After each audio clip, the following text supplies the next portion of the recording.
ಈ ಥರ ನೀಟಾಗಿ ಪರವಾಗಿಲ್ಲ ಏನಾಗಿದೆ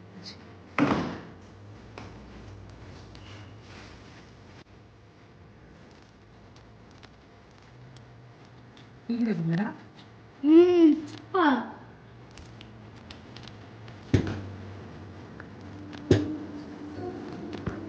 ಸಗಣಿ ಎಲ್ಲ ಗಟ್ಟಿಯಾಗ್ಬಿಟ್ಟಿದೆ. ಸ್ವಲ್ಪ ನೀರು ಹಾಕಿ ತೆಳ್ಳಗೆ ಮಾಡ್ಕೊಳ್ಳೋಣ. ಎಲ್ರಿಗೂ ಗೌರಿ ಹಬ್ಬದ ಹಾರ್ದಿಕ ಶುಭಾಶಯಗಳು.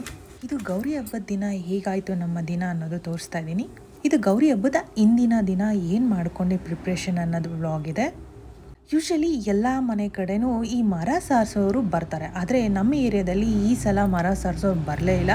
ಅದಕ್ಕೆ ಏಕೆ ನಮ್ಮ ಹಿರಿಯೂರನ್ನ ಕೇಳಿದಾಗ ಯಾವ ಥರ ಮಾಡೋದು ಅಂತ ಹೇಳಿದಾಗ ಸ್ವಲ್ಪ ಸಗಣಿ ತೊಗೊಂಡು ಮರಕ್ಕೆ ನಾವು ಸಾರಿಸ್ಬೋದು ಅಂತ ಹೇಳಿದ್ರು. ಅದೇ ಮರಕ್ಕೆ ಏನೇನು ಹಾಕಬೇಕು ಅಂದರೆ ಸ್ವಲ್ಪ ಚಂದನ ಅಥವಾ ಗಂಧ, ನೀವು ಯಾವುದನ್ನು ಹಾಕ್ಬೋದು, ಬಟ್ ನಾನು ಇದಕ್ಕೆ ಚಂದನ ಹಾಕ್ತಾಯಿದ್ದೀನಿ. ಹಾಗೆ ಸ್ವಲ್ಪ ಅರಿಶಿನ ಸ್ವಲ್ಪ ಜಾಸ್ತಿನೇ ಹಾಕ್ಕೊಳ್ಳಿ, ಏಕೆಂದರೆ ಅದು ಸ್ವಲ್ಪ ಗಂಜಲ ಥರ ಸ್ಮೆಲ್ ಬರ್ತಿರುತ್ತಲ್ಲ ಸಗಣಿ. ಸೊ ನೀವು ಸ್ವಲ್ಪ ಅರಿಶಿನ ಜಾಸ್ತಿ ಹಾಕೋಣದ್ರಿಂದ ಆ ಸ್ಮೆಲ್ ಬರೋದಿಲ್ಲ, ಇವಾಗ ಫ್ಲೇವರ್ ಬೇರೆ ಥರನೇ ಬರ್ತಾ ಇರುತ್ತೆ. ಇವಾಗ ಚೆನ್ನಾಗಿ ಎರಡು ಮಿಕ್ಸ್ ಮಾಡಿಕೊಂಡು ನಾವು ಮರಕ್ಕೆ ಅಪ್ಲೈ ಮಾಡೋದ್ರಿಂದ, ಅಂದರೆ ಮರಕ್ಕೆ ಹಚ್ಚೋದ್ರಿಂದನೂ ಕೂಡ ಒಳ್ಳೇದಾಗುತ್ತೆ. ಯೂಶಲಿ ಎಲ್ಲರೂ ಅದನ್ನು ಬೇಲ್ದ ಕಾಯಲ್ಲಿ ಇದನ್ನು ಮರ ಸಾರಿಸ್ತಾರೆ, ಬಟ್ ಈ ಕಡೆ ಬರ್ದಿದ್ದ ಕಾರಣ ನಾವು ಇದೇ ಥರನೇ ಮಾಡ್ಕೋತಾ ಇದ್ದೀವಿ. ನಮ್ಮ ಅತ್ತೆಯವ್ರು ಇರೋವರೆಗೂ ನಮ್ಮ ಅತ್ತೆನೇ ಎಲ್ಲ ಇದನ್ನು ಹಚ್ಚಿಸಿ ಕೊಡ್ತಾಯಿದ್ರು, ಬಟ್ ಇವಾಗ ನಾವೇ ಇದನ್ನು ಮಾಡ್ಕೋತಾ ಇದ್ದೀವಿ. ಈ ಥರ ನೀಟಾಗಿ ಸವರ್ಕೊಳ್ಳಿ.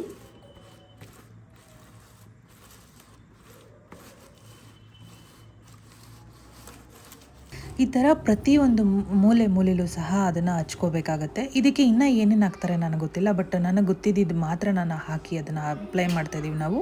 ಇದಕ್ಕೆ ಏನಾದರೂ ಬೇರೆ ಅಡಿಷ್ನಲ್ ಆಗಿ ಹಚ್ತಾರೆ ಆದರೆ ನಮಗೆ ದಯವಿಟ್ಟು ಇನ್ಫಾರ್ಮ್ ಮಾಡಿ ಏನು ಹಚ್ತಾರೆ ಅಂತ. ಬಟ್ ಸಾರಿಸೋರು ಬರ್ತಾ ಇರಬೇಕಾದ್ರೆ ಅದನ್ನು ಸಾರಿಸ್ಬಿಟ್ಟು ನೀಟಾಗಿ ಕೊಟ್ಬಿಟ್ಟು ಹೋಗ್ತಾಯಿದ್ರು. ಬಟ್ ನಾವು ನೋಡಿದ್ವಿ ತುಂಬ ದಿವಸದಿಂದ ಯಾರೂ ಬರ್ದಿಲ್ಲ, ಇದ್ದ ಕಾರಣ ನಾವೇ ಮಾಡ್ಕೊತಾ ಇದ್ದೀವಿ. ಅಂದರೆ ಈ ಸಗಣಿಗೆ ಚಂದನ ಹಾಗೆ ಅರಿಶಿನ, ಸ್ವಲ್ಪ ಗಂಜಲ ಕೂಡ ಹಾಕೋಬೋದು, ಇಲ್ಲಾಂದರೆ ಗಂಗಾ ಜಲನ ಕೂಡ ಹಾಕ್ಕೊಂಡು ನೀವು ಅಪ್ಲೈ ಮಾಡ್ಬೋದು. ನೀವು ಮಾಡಿಕೊಂಡು ಅಥವಾ ಒಂದು 2 ಡೇಸ್ ಮುಂಚೆನೇ ಮಾಡಿಟ್ಟು ಒಣಗಬೇಕು ಅದು ಚೆನ್ನಾಗಿ. ಅದಾದಮೇಲೆ ನಾವು ಪೂಜೆಗೆ ಇಟ್ಕೊಳ್ಳೋಣ. ಪೂಜೆಗೆ ಇಟ್ಕೋಬೇಕಾಗತ್ತೆ. ನಾವು ಪ್ರೀವಿಯಸ್ 1 ಡೇ ಮುಂಚೆ ನಾವು ಇದನ್ನು ಪ್ರಿಪೇರ್ ಮಾಡ್ತಾ ಇದ್ದೀವಿ. ಭಾಷೆಯಲ್ಲಿ ಏನಂತಾರೆ ಅಂದರೆ ಮರ ಸಾರಿಸೋದು, ಅಂದರೆ ಮರ ಸಮಥಿಂಗ್ ಏನಾದರೂ ಹೇಳ್ಬೋದು. ಸ್ಟೈಲಿಶಾಗಿ ಹೇಳಬೇಕು ಅಂದರೆ ಮೊರ ಅಂತಾರೆ, ಕನ್ನಡದಲ್ಲಿ ಕನ್ನಡದಲ್ಲಿ ಹೇಳ್ಬೇಕಾದ್ರೆ ಮರ ಅಂತಾರೆ. ನೀವು ಯಾವುದೇ ಥರ ಭಾಷೆ ನೀವು ಯೂಸ್ ಮಾಡ್ಬೋದು, ನಾವು ಮರ ಅಂತಲೇ ಯೂಸ್ ಮಾಡೋದು. ಸೊ ನೀಟಾಗಿ ಹಿಂದೆ ಮುಂದೆ ಎಲ್ಲ ನೀಟಾಗಿ ಅದನ್ನು ಅಪ್ಲೈ ಮಾಡಿ ಅದನ್ನು ಸ್ವಲ್ಪ ಡ್ರೈ ಆಗ್ಲಿಕ್ಕೆ ಇಟ್ಬಿಡೋಣ. ಈ ಏನಿರುತ್ತೆ ಈ ಸ್ಪೇಸಸ್ ಅದು ನೀಟಾಗಿ ಫಿಲ್ ಆಗಬೇಕು, ಆ ಥರ ಹಚ್ಕೋಬೇಕಾಗತ್ತೆ. ಅವಳು ಹಚ್ಚಿದ್ಲಂತೆ, ಇವಾಗ ನಾನು ಹಚ್ಬೇಕಂತೆ. ಪರವಾಗಿಲ್ಲ ಏನಾಗಿದೆ ಹಚ್ಚಿ.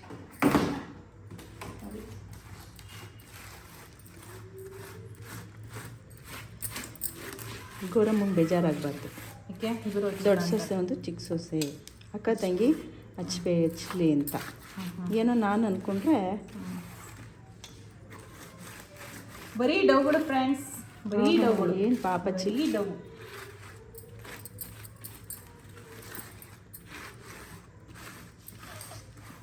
ಮಾಡಲಿ, ನನ್ನ ಕೈ ಯಾಕೆ ಗಲೀಜಾಗೋದು, ಅವಳದು ಒಂದು ಆಗಿ ಅಂತ ಅಷ್ಟೇ. ಅವಳದು ಸುಮ್ಮನೆ ಡೌ ಏನಿಲ್ಲ.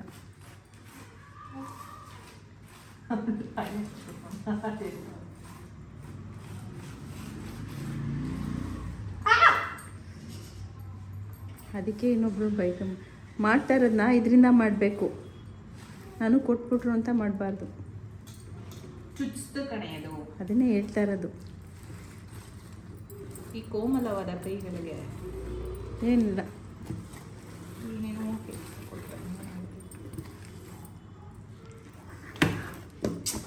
ಮನೇಲಿ ದೊಡ್ಡೋರು ಅಂತ ಇರಬೇಕು, ಅವಾಗ ಈ ಕೆಲಸ ಎಲ್ಲ ಮಾಡಿಕೊಡ್ತಾರೆ ನಮಗೆ 6 ಗೊತ್ತಿರಲ್ಲ, 3 ತಿಳಿಯಲ್ಲ. ದೊಡ್ಡೋರಿದ್ರೆ ಈ ಥರ ಮಾಡಿರಿ ಈ ಥರ ಮಾಡಿರಿ ಅಂತ ಹೇಳ್ತಾರೆ. ನಮಗೇನು ಗೊತ್ತಿರಲ್ಲ, ಏನೋ ಒಂದು ಯಾರೋ ಹೇಳ್ಕೊಂಡು ಏನೋ ಮಾಡ್ತೀವಿ.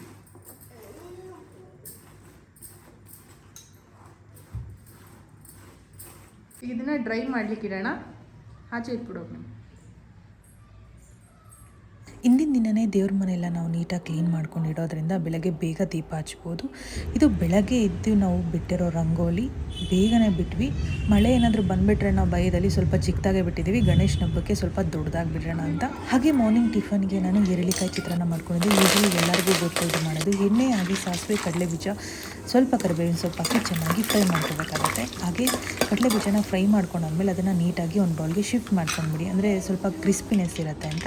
ಹಾಗೆ ಅದಕ್ಕೆ ಸ್ವಲ್ಪ ಜೀರಿಗೆ, ಕಡಲೆಬೇಳೆ, ಉದ್ದಿನಬೇಳೆ, ಹಸಿಮೆಣಸಿನ್ಕಾಯಿ ಹಾಗೆ ಈರುಳ್ಳಿ ಇಷ್ಟು ಹಾಕೊಂಡು ಚೆನ್ನಾಗಿ ನೀವು ಬಾಡಿಸ್ಕೋಬೇಕಾಗತ್ತೆ. ಹಾಗೆ ಈರುಳ್ಳಿಗೆ ನೀವು ರುಚಿಗೆ ತಕ್ಕಷ್ಟು ಉಪ್ಪು ಆ್ಯಡ್ ಮಾಡೋದ್ರಿಂದ ಈರುಳ್ಳಿ ಬೇಗ ಬೇಯುತ್ತೆ. ಹಾಗೆ ಈರುಳ್ಳಿಗೆ ಚೆನ್ನಾಗಿ ಉಪ್ಪು ಹಿಡಿದಿರುತ್ತೆ.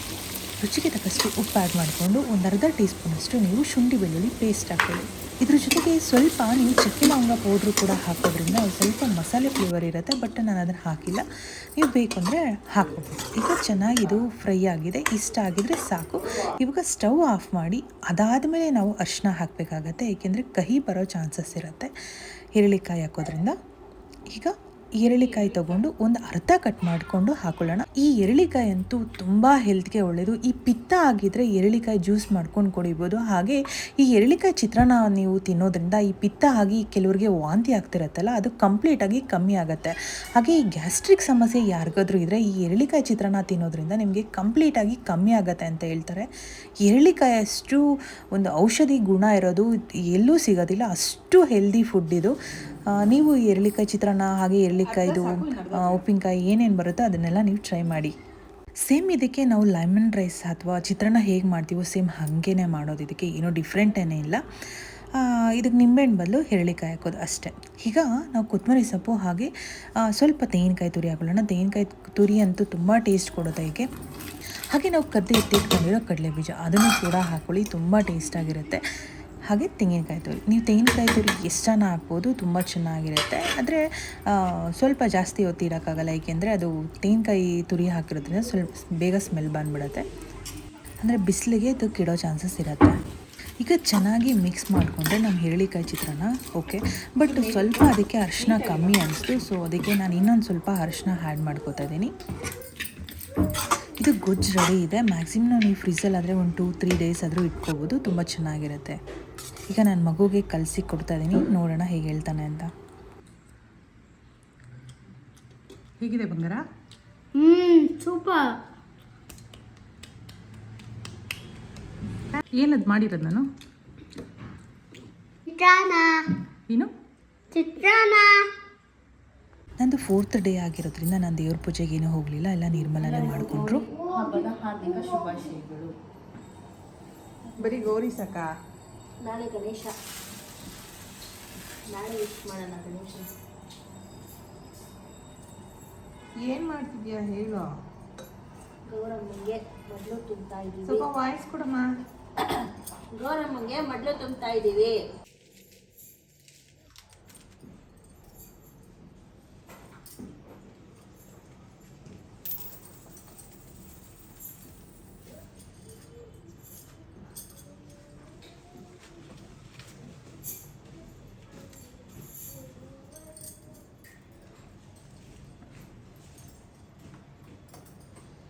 ಯೂಶ್ವಲಿ ನಾವು ಸೀರೆ ಇಟ್ಟು ಆ ಥರ ಏನೋ ಮಾಡೋಕ್ಕೋಗೋದಿಲ್ಲ. ಆ್ಯಸ್ ಯೂಶ್ವಲ್ ಮಾಮೂಲಿ ಮಡ್ಲಾಕಿ ತುಂಬಿ ಒಂದು ಬ್ಲೌಸ್ ಪೀಸ್ ಇಟ್ಟು ಪೂಜೆ ಮಾಡ್ಕೋತೀವಿ ಅಷ್ಟೇ. ಏಕೆಂದರೆ ನಮ್ಮ ಅತ್ತೆ ಹೇಗೆ ಮಾಡ್ತಾಯಿದ್ರು ನಾವು ಅದನ್ನು ಆ ಥರ ಮಾಡ್ತಾಯಿದ್ದೀವಿ ಹೊರತು ನಾವು ಸೀರೆ ಇಡೋದು ಆ ಥರ ಏನೋ ಮಾಡ್ತಾಯಿಲ್ಲ. ಅಂದರೆ ಮಾಮೂಲಿ ಈ ಥರ ಮರನೆಲ್ಲ ಇಟ್ಟು ಪೂಜೆ ಮಾಡಿ ಮಡ್ಲಾಕಿ ತುಂಬ್ಕೊಂಡಿರ್ತೀವಿ ಅಷ್ಟೇ. ನೀಟಾಗಿ ದೇವ್ರ ಮನೆಗೆಲ್ಲ ನಾವು ಹಣ್ಣು ಜೋಡಿಸ್ತಾ ಇದ್ದೀವಿ, ಏಕೆಂದರೆ 2 ಸೆಟ್ ಮಾಡ್ಕೊಂಡಿದ್ದೀವಿ. ಇವಾಗ ಗೌರಿಗೆ 1 ಸೆಟ್ ಹಣ್ಣು ಇಟ್ಟು ನೆಕ್ಸ್ಟ್ ಡೇ ಗಣೇಶನಿಗೆ ಇನ್ನೊಂದು ಸೆಟ್ ಹಣ್ಣು ಇಡೋದ್ರಿಂದ ಬೇರೆ ಬೇರೆ ಚೇಂಜ್ ಮಾಡ್ಕೋತಾ ಇದ್ದೀವಿ ಹಣ್ಣನ್ನು.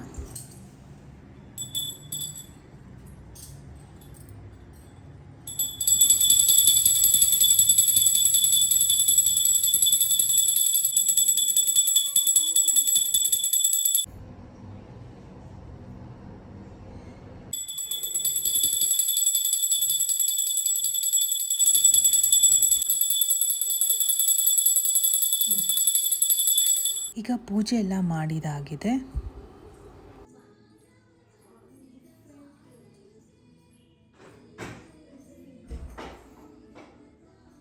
ಈ ಪೂಜೆ ಎಲ್ಲ ಆದಮೇಲೆ ಅಡುಗೆಗೆ ರೆಡಿ ಮಾಡ್ತಿದ್ವಿ.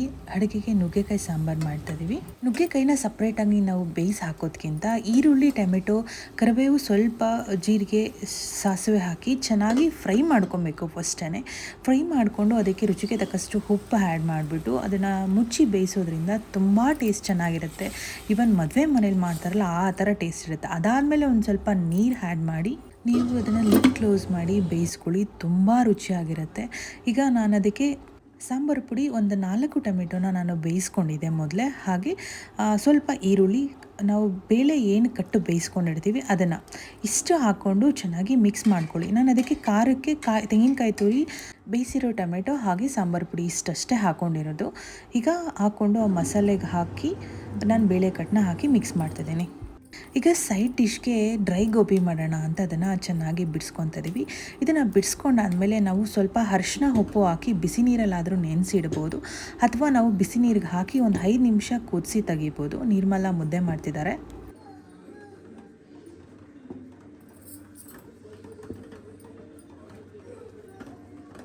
ಈಗ ಬಿಸಿ ನೀರಿಗೆ ಸ್ವಲ್ಪ ಉಪ್ಪು ಹಾಗೆ ಸ್ವಲ್ಪ ಅರಿಶಿಣದ ಪುಡಿ ಹಾಕ್ಬಿಟ್ಟು ಚೆನ್ನಾಗಿ ಅದನ್ನು ಒಂದು 5 ನಿಮಿಷ ಅದನ್ನು ಬೇಯಿಸ್ಕೊಳ್ಳೋಣ.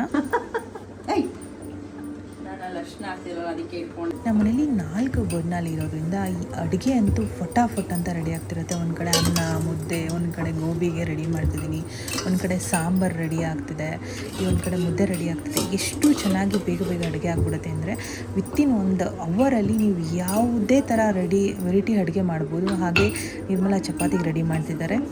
ಸೊ ಇನ್ನೊಂದು ಡಿಶ್ ಏನು ಮಾಡ್ತಿದ್ದೀನಿ ಅಂದರೆ ಸೌತೆಕಾಯಿ ಹೆಸರುಬೇಳೆ ಅಂತ ಹೇಳ್ಬೋದು. ಅಂದರೆ ಹೆಸರುಬೇಳೆ ಅಲ್ಲ, ಇದಕ್ಕೆ ಹೆಸರುಬೇಳೆ ಥರನೇ ಇದು ಡಿಫ್ರೆಂಟ್ ಆಗಿರುತ್ತೆ. ನಾವು ಇದಕ್ಕೆ ಸೌತೆಕಾಯಿ ಒಗ್ಗರಣೆ ಅಂತ ಕರಿತೀವಿ, ಬಟ್ ನೀವು ಏನಂತ ಕರಿತೀರಾ ಗೊತ್ತಿಲ್ಲ. ಈ ಥರ ಸಣ್ಣ ಕಟ್ ಮಾಡ್ಕೋಬೇಕು. ಸೌತೆಕಾಯಿನ ಚಿಕ್ಕ ಚಿಕ್ಕದಾಗಿ ಹಚ್ಕೊಂಡಿದ್ದೀನಿ. ಹಾಗೆ ಒಂದು 4ರಿಂದ 5 ಹಸಿಮೆಣಸಿನ್ಕಾಯಿ, ಸ್ವಲ್ಪ ತೆಂಗಿನಕಾಯಿ ತುರಿ, ಸ್ವಲ್ಪ ಸಾಕು, ಕಡಲೆಬೇಳೆ, ಸ್ವಲ್ಪ ಸಾಸಿವೆ, ಹಾಗೆ ಕರಿಬೇವು, ಸ್ವಲ್ಪ ಕೊತ್ತಂಬರಿ ಸೊಪ್ಪು, 1 ಈರುಳ್ಳಿ, ಇಷ್ಟಿದ್ರೆ ನಮ್ಮ ರೆಡಿ ಆಗುತ್ತೆ. ಸ್ವಲ್ಪ ಬಾಣಲೆಗೆ ಎಣ್ಣೆ ಹಾಕಿ ಸಾಸಿವೆ, ಕರಿಬೇವು ಹಾಗೆ ಕಡಲೆಬೇಳೆ ಇಷ್ಟು ಹಾಕ್ಕೊಂಡು ಚೆನ್ನಾಗಿ ಫ್ರೈ ಮಾಡ್ಕೋಬೇಕಾಗತ್ತೆ.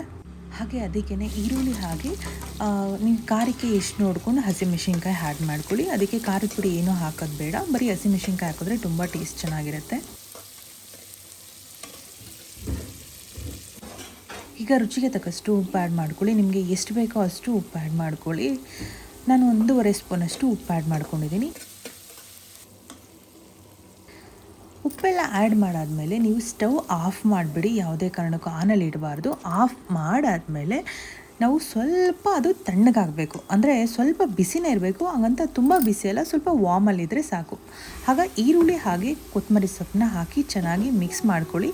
ಅದಕ್ಕೆ ತೆಂಗಿನಕಾಯಿ ತುರಿ, ಇದಕ್ಕೆ ತೆಂಗಿನಕಾಯಿ ತುರಿ ನೀವು ಎಷ್ಟೇ ಹಾಕ್ಕೊಳ್ಳಿ ತುಂಬ ರುಚಿಯಾಗಿರುತ್ತೆ. ಬಟ್ ರಾತ್ರಿ ಹೊತ್ತು ಅಂದರೆ ನೈಟು ಡಿನ್ನರ್ಗೆ ಊಟ ಇದು ರೆಡಿ ಮಾಡ್ತಿರೋದ್ರಿಂದ ರಾತ್ರಿ ಹೊತ್ತು ತೆಂಗಿನಕಾಯಿ ತುಂಬ ತಿಂದರೆ ಎದೆ ಉರಿಯುತ್ತೆ ಅನ್ನೋ ಒಂದು ಕಾರಣಕ್ಕೆ ಸ್ವಲ್ಪ ನಾನು ತೆಂಗಿನಕಾಯಿ ತುರಿ ಹಾಕ್ತಾಯಿದ್ದೀನಿ ಅಷ್ಟೇ.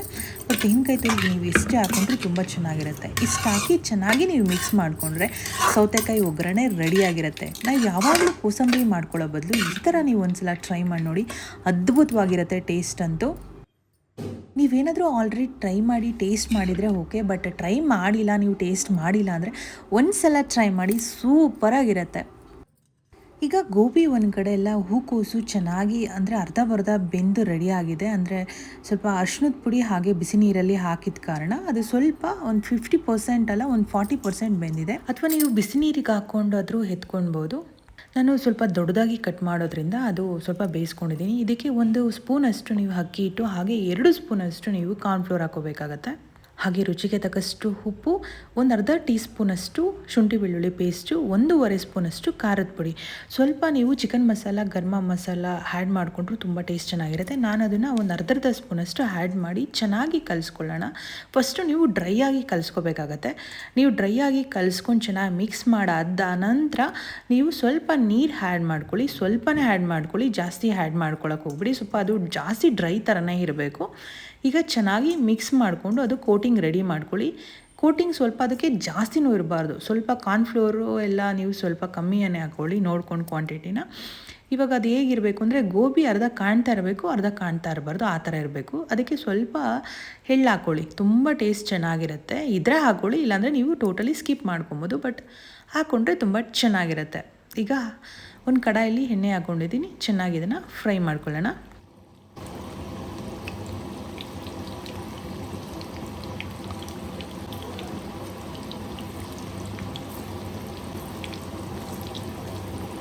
ನೋಡಿ, ನಾನು ಯಾವುದೇ ಥರ ಹೊರಗಡೆ ಮಸಾಲೆಗಳನ್ನ ಆ್ಯಡ್ ಮಾಡಿಲ್ಲ, ಅಂದರೆ ಕಬಾಬ್ ಪೌಡರ್ ಆಗಲಿ ಆ ಥರ ಏನೂ ಆ್ಯಡ್ ಮಾಡಿಲ್ಲ.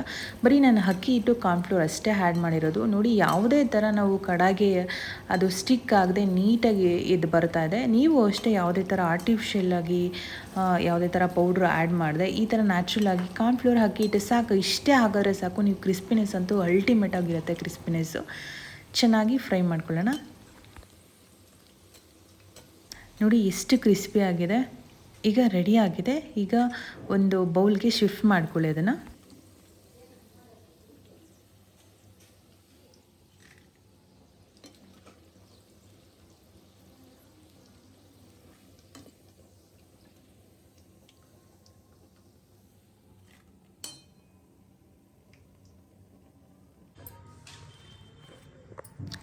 ನೋಡಿ ಎಷ್ಟು ಕ್ರಿಸ್ಪಿಯಾಗಿ ಹಾಗೆ ಎಷ್ಟು ಚೆನ್ನಾಗಿ ಕಾಣಿಸ್ತಿದೆ ಅಂದರೆ ಲೈಕ್ ತುಂಬ ಚೆನ್ನಾಗಿರುತ್ತೆ ಟೇಸ್ಟು ಕೂಡ. ಹಾಗೆ ಸೌತೆಕಾಯಿ ಒಗ್ಗರಣೆ ಅದು ಕೂಡ ರೆಡಿಯಾಗಿದೆ. ಮುದ್ದೆ ಜೊತೆಗೆ ನುಗ್ಗೆಕಾಯಿ ಸಾಂಬಾರು, ರೈಸ್ ಕೂಡ ರೆಡಿಯಾಗಿದೆ. ಇವತ್ತಿನ ಈ ಗೌರಿ ಹಬ್ಬ ನಮ್ಮ ಮನೇಲಿ ಈ ಥರ ಮಾಡಿದ್ವಿ. ನೀವು ಯಾವ ಥರ ಇತ್ತು, ನೀವು ಯಾವ ಥರ ಆಚರಣೆ ಮಾಡಿದ್ರಿ ಅಂತ ನನಗೆ ಕಮೆಂಟ್ ಸೆಕ್ಷನಲ್ಲಿ ಕಮೆಂಟ್ ಮಾಡೋದು ಮರಿಬೇಡಿ. ಎಲ್ಲರಿಗೂ ಗೌರಿ ಹಾಗೆ ಗಣೇಶ ಹಬ್ಬದ ಹಾರ್ದಿಕ ಶುಭಾಶಯಗಳು. ಗೌರಿ ಹಬ್ಬದ ಬ್ಲಾಗ್ ಇದಾಗಿತ್ತು. ದಯವಿಟ್ಟು ನನ್ನ ಚಾನಲ್ಗೆ ಸಬ್ಸ್ಕ್ರೈಬ್ ಆಗಿಲ್ಲ, ದಯವಿಟ್ಟು ಸಬ್ಸ್ಕ್ರೈಬ್ ಮಾಡ್ಕೊಳ್ಳಿ. Thank you for